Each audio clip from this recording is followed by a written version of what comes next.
You're going to need to, again, it's all going to be about budget, and you're going to need to weigh the cost of incidentals at a stage, because a stage is not just a stage.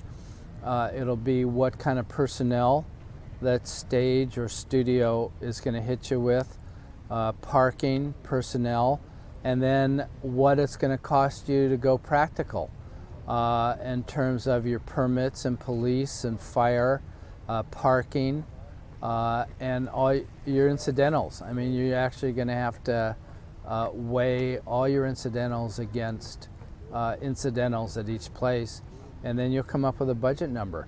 And your control, you know, how much control you have at a stage and what kind of control you have on the practical, and visually what you're going to have visually at your practical versus your stage, and what are you going to build on the stage? What's your stage cost?